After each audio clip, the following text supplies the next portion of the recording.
Back to my YouTube channel Success Mantra. I hope आपने जो है English, Hindi, maths and EVS के आंसर्स मिला लिए होंगे, मैच कर लिए होंगे और आपने स्कोर देखा होगा। चलिए अब जो है इसी क्रम में चलते चाइल्ड डेवलपमेंट एंड पेडागोजी के क्वेश्चन के आंसर्स को देखने के लिए, और आप अपना कमेंट सेक्शन में बताइएगा कि कितने आपको स्कोर कर रहे हैं। तो जो पहला क्वेश्चन है वो है आपका mastery oriented learners typically attribute success to dash and failure to dash. तो इसका जो करेक्ट आंसर है वो है ऑप्शन नंबर 4, योग्यता और कोशिश, अपर्याप्त कोशिश, ability and effort, insufficient effort. Question number 2 देखते हैं। तो proximo distal principle of development है, तो इसका करेक्ट आंसर होगा option number 3, that is children develop ability to grasp the ball before putting beats in the thread. Okay, चलिए next question की तरफ मूव करते हैं। Question number 3, according to Vygotsky children speak to themself. तो इसका जो correct answer होगा वो है आपका option number 1, that is to 8 thought and self regulation, विचार और आत्मनियमन में सहायता के लिए। फिर मूव करते हैं question number 4, challenges in social communication are evident in. तो ये किस में होता है? तो ये आपका होता है ऑटिज्म स्पेक्ट्रम डिसऑर्डर। तो correct answer option number 3। Okay, option number 3। ठीक है, चलिए आगे बढ़ते हैं क्वेश्चन नंबर 5 की तरफ। तो क्वेश्चन नंबर 5 में according to Vygotsky theory of learning and development which of the following is an example of scaffolding, मतलब हेल्पिंग। तो इसका जो करेक्ट आंसर हो जाएगा वो हो जाएगा आपका सपोर्ट, ऑप्शन नंबर 1।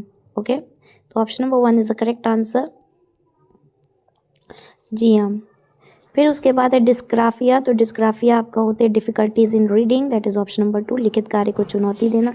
देखिए आप देख रहे हैं कि वाइगॉट्स्की पेपर इजी, मॉडरेट, डिफ़िकल्ट अलग अलग कैटेगरी में कहा जाएगा, लेकिन पेपर मॉडरेट आया है। सीटेट का पेपर ऐसे ही आता है, आपके एकदम फैक्चुअल क्वेश्चंस नहीं रख दिए जाएंगे, सीधे सीधे क्वेश्चंस नहीं आते हैं, वो स्टेटमेंट में देते हैं। अपनी बाजू उन्होंने नया इंक्लूड करा वो असर्शन रीजन बेस्ड क्वेश्चन। ये पैटर्न भी चल रहा है। सीबीएसई इस पैटर्न को बहुत अलग, जो भी सीबीएसई के एग्ज़ाम्स होते हैं, यहाँ तक कि जो सीबीएसई के 12th 10th के एग्ज़ाम होते हैं उसमें भी असर्शन रीजन बेस्ड क्वेश्चंस उन्होंने शामिल करें। तो और दूसरी चीज़ ये है कि जो भी क्वेश्चन आए, जैसे वाइगॉट्स्की उनका फेवरेट है, पियाजे से आते हैं, कोलरबर्ग से आते हैं, वो क्वेश्चन ही देखने को मिले हैं। ठीक है, आपने क्या करा है, अगर ज़्यादा पढ़ा है ना इधर उधर की चीज़ें, तो आपको हो सकता है कि पेपर बहुत टफ लगा हो, लेकिन पेपर जो है जैसा आता है वैसे ही आया है, बस जो क्वेश्चन पूछने के तरीके हैं उनमें थोड़ा से चेंज देखने को मिला है। फिर क्वेश्चन नंबर 7 देखते हैं। In order to help student to become good problem solver, a teacher should emphasize on the principle of. तो वो क्या करेगी, एक पहलू पर ध्यान नहीं केंद्रित करेगी, बड़ी और जटिल समस्याओं को छोटी प्रबंधनीय समस्याओं में विभाजित करना, समस्याओं को एक विशिष्ट निर्धारित तरीके से हल करना, ऐसी जानकारी पर ध्यान देना जो पहले से मौजूद और पूर्वाग्रहों की पूर्वदृष्टि करती हो। नहीं है जो ब्रेकिंग द, ऑप्शन नंबर 3 बिल्कुल करेक्ट है। ठीक है, मतलब जो भी कॉम्प्लेक्स प्रॉब्लम है उसको स्मॉलर मैनेजेबल प्रॉब्लम में जो है डिवाइड करना, फिक्स्ड में नहीं करना होता है।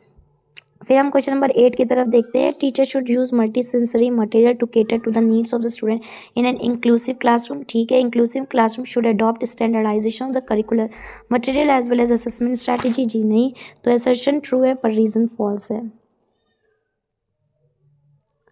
ठीक है, तो option A is true but R is false, तो ऑप्शन 1 इज करेक्ट। फिर मूव करते हैं क्वेश्चन नंबर 9 में की तरफ। तो 9 है, in the constructivist view individuals, आप देखिए कंस्ट्रक्टिविस्ट वाला भी क्वेश्चन आता है, रचनावादी दृष्टिकोण। ठीक है, individuals are passively influenced by the environmental to learn new behaviour, extending and transforming the current understanding is simply writing association on the blank slates of our brain। तो ये जो करेक्ट आंसर हो जाएगा वो आपका होगा समझ का विस्तार, अनुकूलित, नए व्यवहार सीखने के लिए। निष्क्रिय तो देखिए हो ही नहीं सकता है ना, तो निष्क्रिय आप काट दीजिए, कोरी स्लेट भी नहीं होगा। वर्तमान हमारे समझ को विस्तार और परिवर्तन करता है, व्यक्तियों को नए व्यवहार सीखने के लिए अनुकूलित किया जाता है। Question number 10, effective teacher familiarise themselves with daily lives and socio cultural background, learning takes place in social context, दोनों ट्रू हैं। एंड ए एक्सप्लेन आर, तो ये हो जाएगा option number 3, that both A and R true and R is the correct explanation of A, तो option number 3। Next move करते हैं, that is meaningful learning of primarily is primarily not about, तो ये हो जाएगा आपका मेमोराइजिंग इंफॉर्मेशन, नंबर 1। आगे बढ़ते हैं क्वेश्चन नंबर 12 की तरफ। तो क्वेश्चन नंबर 12 है teacher should encourage boys of our class to participate in sport while assigning art decoration to girls. नहीं, जेंडर बायसनेस हो जाएगा। और फिर children acquire gender roles primarily because of the underlying biological difference. नहीं, social reason. तो दोनों false हैं, तो both A and R false, option number 2। Okay, फिर हम आते हैं kinesthetic learner prefers to learn through, तो doing and moving, option number 3। According to Howard Gardner while a scientist would exhibit dash intelligence, तो ये आपकी आ जाएगी लॉजिकल, मैथमेटिकल, बॉडीली, काइनेस्थेटिक। ठीक है, ऑप्शन नंबर 3 तार्किक। फिर आता है आपका next, inclusion needs to be promoted through, तो ये आपका सीग्रीगेशन एंड लेबलिंग को नहीं होगा, और आपके 1, 2 एंड 4 होंगे। So 1, 2 and 4, 1, 2 and 4, that is option number 4 is correct. Okay, चलिए move on to the next question, that is children learn better if they experience, तो moderate level of excitement to learn, तो option number 2। फिर है children below the age of 5 to 6 years should not be pressurise to write properly and within the lines, children gain a control of fine motor skills. ये सही है, A R सही है, और R is the correct explanation of A, तो option number 3 is the correct. फिर आगे move on करते हैं question number 18। Now the next question, Piaget described cognitive development as occurring in the, तो 4 qualitatively different stages। देखिए कितना easy है, ऐसा नहीं कि क्वेश्चंस बहुत टफ आए हों, पढ़े हुए सब आए, बस क्वेश्चंस को आपको क्या करना है, रीड करना है, अंडरस्टैंड करना है, तब आंसर करना है। ठीक है, फिर आता है question number 20। During playtime at school, Rishabh, a 7-year-old boy, picked a ball to play with. Some of his peers made fun of him for his choice of toy. ठीक है, as a teacher who wants a student to grow up with gender role flexibility, which of the following would be the best response to the situation by the teacher? Talk to Rishabh that dolls are suitable for girls, तो ये तो बिल्कुल गलत हो जाएगा। फिर tell Rishabh that he should play with something else because his friends won't approve, बिल्कुल गलत। Let Rishabh play with doll and tell other children that they can also choose any toy of their choice, यही सही है। Quietly take away the doll, जी नहीं, तो option number 3 is the correct answer, ये तो बिल्कुल सीधा है। फिर है in development terms a time frame where an individual upholds an amplified sensitivity to particular incentive for developing particular skills to function in an efficient manner is referred to as critical period, चुनौतीपूर्ण अवधि, तो option 3 is the correct answer. आगे बढ़ते हैं, in order to cater to the needs of the student struggling with ADHD, teachers should avoid, तो क्या करना चाहिए टीचर्स को, तो डिस्ट्रैक्शन नहीं करना चाहिए, तो option number 1 is correct. Okay, फिर आते कोलर बग, देखिए यही सब आए हैं। ठीक है, तो इनका जो करेक्ट आंसर हो जाएगा वो होता है इन स्टेजेस ना, चरणों में होता है, तो ऑप्शन नंबर 3 इज करेक्ट, क्रमिक चरणों में होता है, प्रोग्रेसिवली इन स्टेजेस।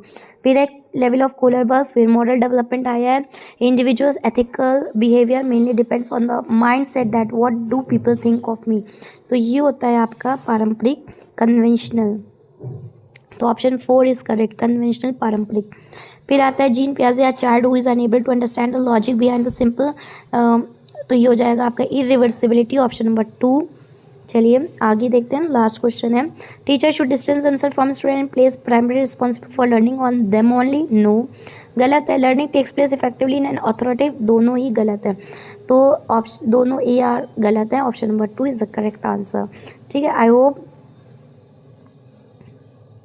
आपने, नहीं अभी और क्वेश्चन भी हैं, सॉरी हम लास्ट देखा, ये और भी क्वेश्चन है, scaffolding provided by the teachers hinders the learning process of the children. Lev Vygotsky proposed that the children learn independently by acting upon and manipulating the environment. ये आपका हो जाएगा, दोनों सही है यार, सही है, वह क्या करता है, ऑप्शन 3। फिर है विच of the following correctly describe extrinsic motivation, तो इन्वायरमेंटल कॉन्सिक्वेंसेज, ऑप्शन 1। फिर आते हैं आगे, टू इम्पॉर्टेंट कॉग्निटिव डेवलपमेंट, तो ये हो जाएगा आपका milestone of sensory motor stage of पियाजे थ्योरी ऑफ कॉग्निटिव डेवलपमेंट, तो ऑब्जेक्ट परमानेंस, ऑप्शन नंबर 3। फिर है आपका next question, children are born unruly and need to be socialised, अनियंत्रित पैदा होते हैं, come into this world with genetic code, नहीं, are greatly influenced by the socio cultural context they grow in, खाली plate, जी हाँ बिल्कुल, तो option number 3 is the correct answer.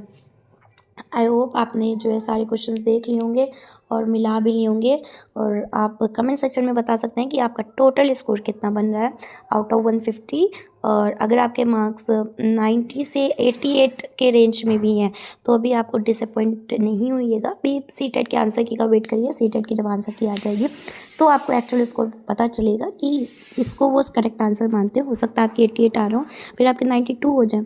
तो अभी ये सब जो आंसर किए हैं ये सब के अनुमान हैं, ठीक है। तो करेक्ट आंसर की जो भी होंगे आपके मार्क्स वो सीटेट की से ही बनेगी, तो उसका वेट करिए। और दूसरी चीज़ है, आप क्या अगर 95 भी आ रहे हैं ना तो थोड़ा सा भी आप समझ जाइए, हो सकता है कि मार्क्स ऊपर नीचे हो जाएं, तो इसलिए आप अपने कमेंट सेक्शन में मार्क्स बताइए। खुश रहिए और आगे पढ़िए, ताकि जो भी आगे अपकमिंग एग्ज़ाम है उसकी आप बेहतर से बेहतर तैयारी कर सकें और उसको क्वालिफाई कर सकें। अगर आपने चैनल को सब्सक्राइब नहीं किया तो जल्दी से चैनल को सब्सक्राइब करिए, वीडियो को लाइक करिए, शेयर करिए। Thank you for watching. मिलते हैं नेक्स्ट वीडियो में।